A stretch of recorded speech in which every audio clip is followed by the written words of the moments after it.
Losing is never an option. No excuses. We will succeed. How y'all doing? And welcome back. I know it has been a while, but I am happy to be here. If you all don't know, I had a baby. She's a little over a year old. That's where I have been, focusing on my baby as well as my other 4 children. I have a husband, but y'all need to know this. I told y'all a while back, I created Build at Home Mom on YouTube. So I'm a wife and a mom. So at a certain point, I felt like I needed to give more content regarding being a wife and a mom, because that's what I am full time, baby. So I wanted to create something for other wives and moms, especially stay-at-home moms, as a measure of support, so that women can look at me and have their lives mirrored to find support, to hear different topics about what they're dealing with, going through, and find community in that. So if you are a wife, mom, or you want to share this information with a wife or a mom that's in your life, Build at Home Mom is the place where they need to be. All right. So that's out the way. Welcome back to Kickstart with Ann. Today, I want to talk to you about being jealous of your friends, jealous of people who are not your friend. You just have this jealous way about yourself. And you got to figure out, where is that coming from and where it's leading you. See, some people think they're doing better when they look at a person, see them doing well. You see how they can help you, but pride starts talking, ego starts talking, and you never extend yourself to that person. When your life don't change, don't get mad. Don't say that you are in a situation with your back is against the wall. No, you need to face the facts. You don't meet people by mistake. You don't get led to this place. People don't come across your path based off a coincidence. It's for a specific reason that we meet some people. The reason could be to teach you how to deal with difficult people. Because sometimes you can say, why did I meet such a horrible person? They didn't bring anything good in my life. They just literally stressed me out. That could be a test, a lesson to teach you how to deal with difficult people moving forward. You see, God knows the future. We don't. We can plan for it, but you don't know where you're going to be 5 years from now, 15 years from now, and the type of people you're going to have to deal with. And if you don't learn how to deal with certain people on level 3, what's going to happen when you have more responsibility on your shoulders on level 11 and you haven't learned how to deal with difficult people? One thing that I have never understood with people is, especially family, when you see someone, gosh, you can just see the talent in your first cousin. You can just see the glory of God on your aunt, on your uncle. You see how much of a boss this person is who goes to the university with you. But because of pride and ego, you never say, hey, can you teach me how to get into that industry? Hey, I don't really understand that field. Do you think I could pay you a couple of dollars to work with me, to mentor me? This doesn't mean you're dumb, stupid. This doesn't mean that you are in a low place. This doesn't mean that you are a beggar. This means that you are a human being trying to get your life in a better position. You're not begging for an opportunity. You are asking and offering to pay in some cases, because you respect the amount of work that this person has put in their own craft. So to show appreciation and interest in what they're doing, you're offering to compensate them to teach you. But so many people, because they are in pride, they never max out on their potential.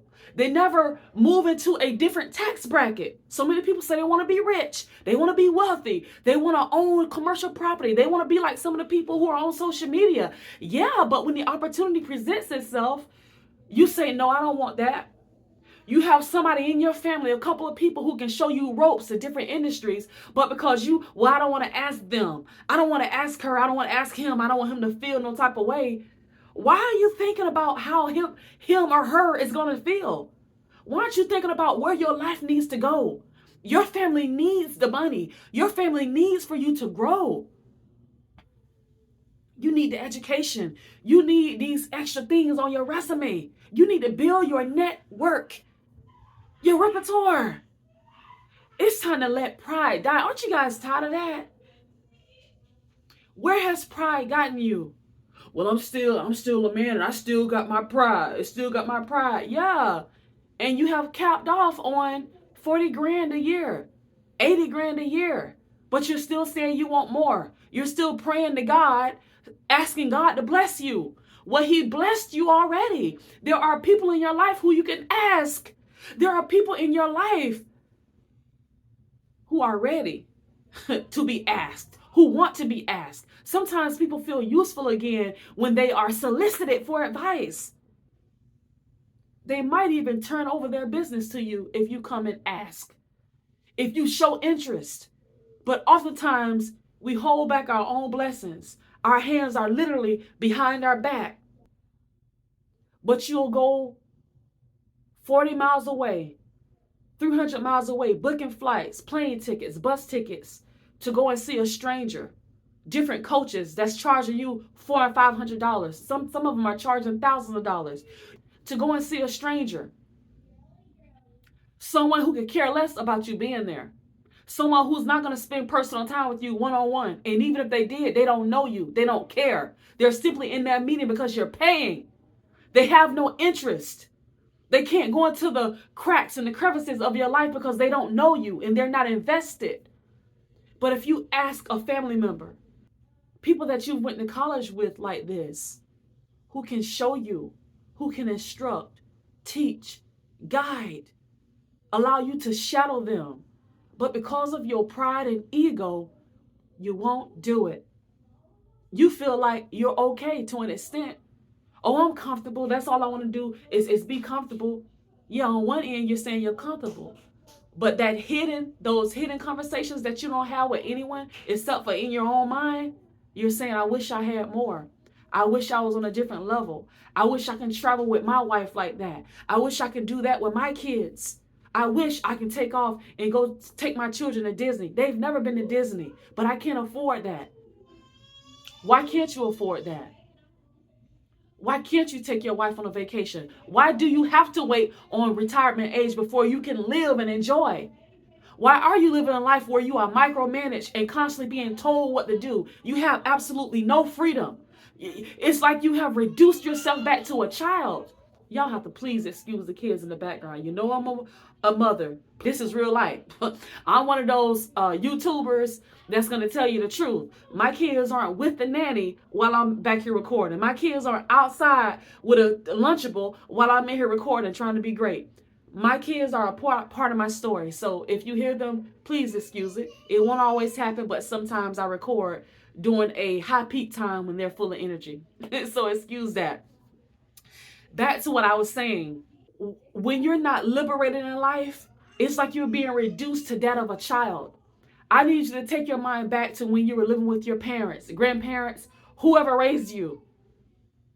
When you had to ask them for permission. Can I go outside? May I have a snack? Can I go to the football game Friday? I like to do it if my friend can come over and play a video game with me. Can I have a sleepover? Do you remember that?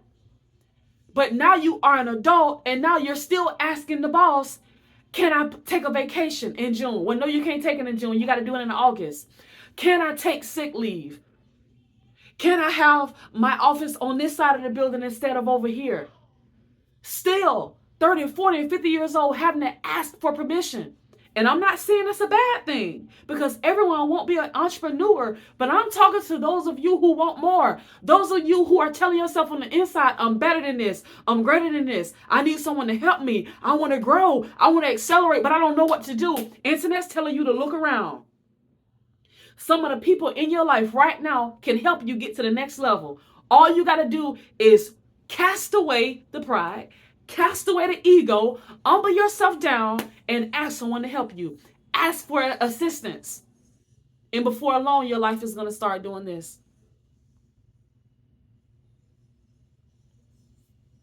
Have y'all ever heard the statement, pride comes before the fall? going through life with pride, full of arrogance and ego. You think you're all that. No one can advise you. No one can tell you anything. Huh? You know it all. You just know it all. You've been through this. You've been through that. No one has a worse story than you. You've experienced all the good. You know. You've dealt with every kind of woman. You've dealt with every kind of man. You can't hear anything different. Nothing new.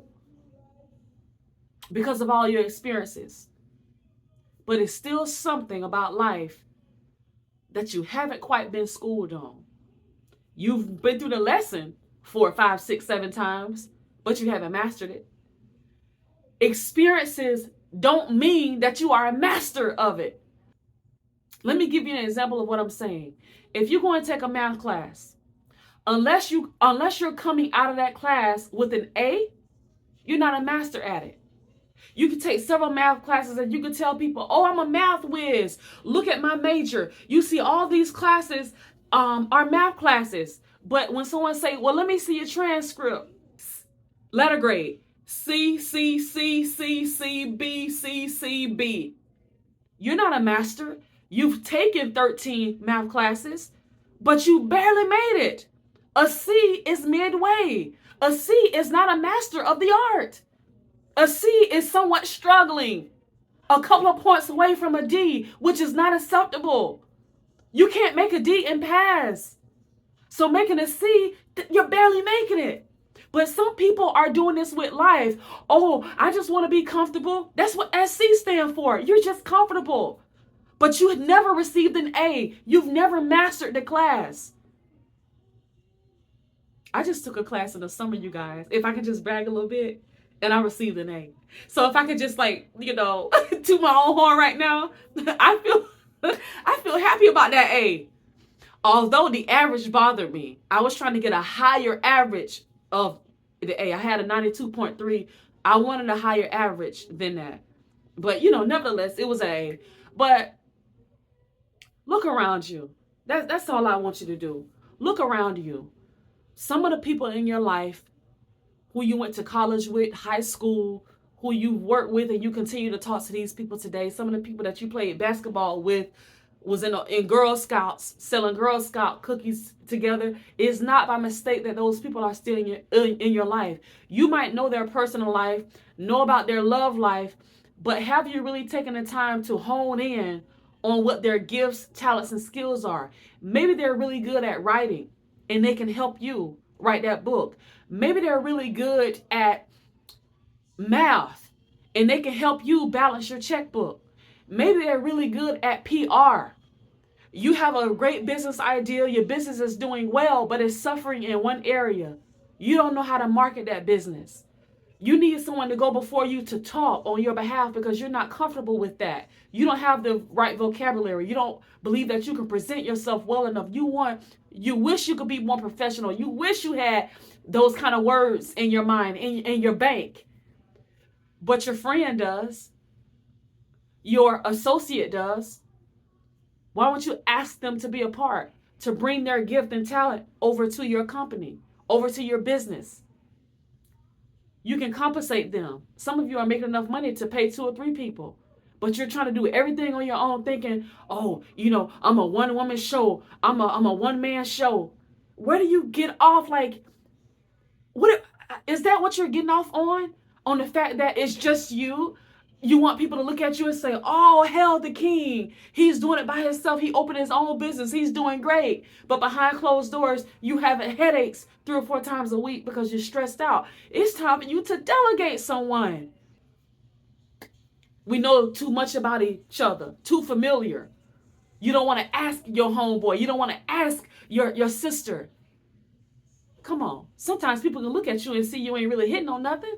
They can look at you and see that business is struggling. They know that you really can't talk, that you have that country accent. They know you need somebody to be your PR. They're looking at your social media page and just shaking their head saying, if he will only ask me, I won't ask him because I know he's arrogant. I won't present myself to him because I know the way he talks. He's just going to shut me down. So just like they're looking at you and they know how you are, you know about them. You know that they have a better way of presenting business. You see how they work and maneuver. Why don't you go ahead and ask them Some of you even know people with money. Have you ever seen the show Shark Tank? Some of you know people who can invest. These people have money. All they do is go to work, save their money. They might have a couple of stocks. They're not wild. They don't spend lavishly. They just work, save, and are sitting on thousands of dollars. And you haven't thought about asking them to invest? You can show them a track record that for the last 7 years, I have been at this. This is the amount of money that I make month to month. This is what I've made through the year. Look at how committed I am to this business, to this industry. Look at the paperwork. You can see that I'm serious about this. Will you invest $20,000? If I had $20,000, I can get a building. I won't have to cook anymore in my kitchen around my family. I can go and get myself a building. If you want to invest $20,000 and you can take 15% until you get your money back, or 7 years, whichever comes first, you guys got to learn how to use the people that you know. As I started this off, it's not a coincidence that these people are in your life. You need to learn how to use them. And I'm not talking about use as far as sucking people dry. I'm talking about using so that they benefit and you benefit. They benefit because they're being paid. And also, when others ask you, who's doing your books? Who's your PR? Now you're giving away their business card. Both of you are growing. They are helping you make money. And because of what they're doing for you, you are helping them make money. Both people what? Grow and advance. What are you all waiting on? Stop being jealous of the people that are in your life. Stop being jealous. See how they can help you. Let them help you. It's time to rebuke that jealousy. When you feel it coming up, oh, look at them. You need to rebuke it. Well, Antoinette, what does rebuke mean? That's a lie. This person is doing good. She's doing good for herself. I'm not going to be mad at her. She's working for it. She deserves that good man. I'm not going to be jealous. I'm going to celebrate that. She deserves that. God has blessed her. On the other hand, look at how he has built that business. Oh, he don't deserve that business. No. I'm not going to be jealous of that brother. I'm going to celebrate that. That's where I'm going to go. What I'm going to do, I'm going to get with him and see what he's doing. Maybe he can help me take my business to the next level. I'm happy for that brother for getting that building. He just bought that commercial property in downtown Atlanta. I'm happy for him. I'm going to celebrate him. I need to go and join the team. Not to suck him dry, but so that I can learn, so that I can be better. I can turn around and help my community and my family, my children. It's time for us to see a praise report, a victory story. Do you want to come out of poverty or not, you guys? The answer to a lot of this stuff is shutting down pride. Don't let it fester. Don't let it grow. When those thoughts come in your mind, when you see someone doing well and the first thing that comes to your mind is negative about that person, you need to shut that down. Take power over your mind. It's that person's time. It's their season. How dare you get mad at them? How dare you try to destroy what they have built? How dare you feel in your mind that they don't deserve it? Because one day it'll be your time.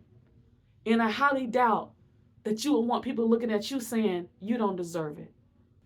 Some people's lives and the things that they've been through have drugged them down very low. Some people have overcame suicide, depression. They have been rejected and abandoned by parents and those that they love, all along their path of getting to the vision, getting to the dream. So when they get there, when you get there, the last thing that you'll want to hear is someone telling you, you don't deserve it. Oh, yes, baby, you deserve all that and more. For hanging in there, for sticking to it, you deserve all that and more. So when you come on the other side, if you happen to be on the other side and you listen to me right now, I want to tell you congratulations. Because everyone doesn't make it out. Some people quit along the way. Some people die along the way. Some people lose hope. And if you make it to the breaking of day and see your vision come to fruition, God bless you. God bless you. Congratulations. Congratulations. You all take care of yourself. Remember what to do with that jealousy, envy, and pride. Shut it down. Cast it away from you. It's keeping you blocked from a better life. It's holding you captive to a life that you do not like. I'll talk to you guys next time.